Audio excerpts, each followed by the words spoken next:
So there's a marriage joke going around. It's wintertime in Michigan.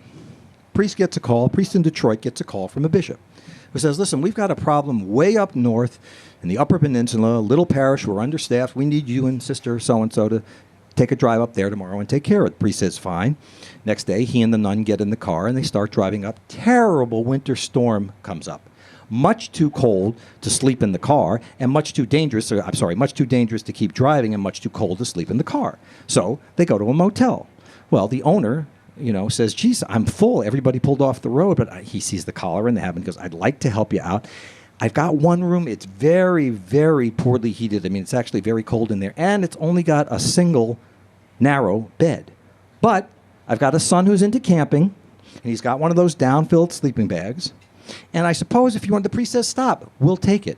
They check into the room. He says, sister, you get undressed. You sleep in the bed. I will strip down to my boxer shorts. I will roll out the sleeping bag on the floor, and I'll be fine. Great. He turns his back. She gets undressed. She gets in the bed. Everything's fine. He strips down to his boxer shorts. He's cold, but he gets on the sleeping bag. He zips up, and everything seems to be fine. 5 minutes go by. Father, yeah, so sorry to bother you, but it's awfully cold. Would you mind terribly getting me one of those blankets from the closet?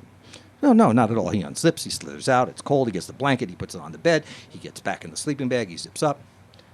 Another 5 minutes go by. Father, yeah, so sorry to bother you again.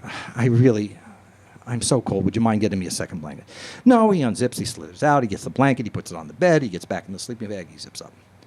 5 minutes go by. Father, excuse me, sister. I have to tell you something.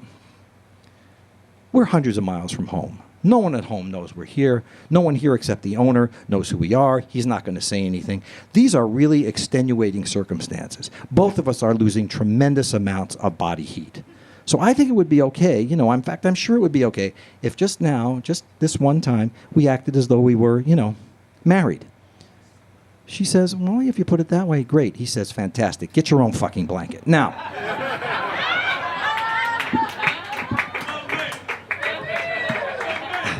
I just like telling that joke, okay?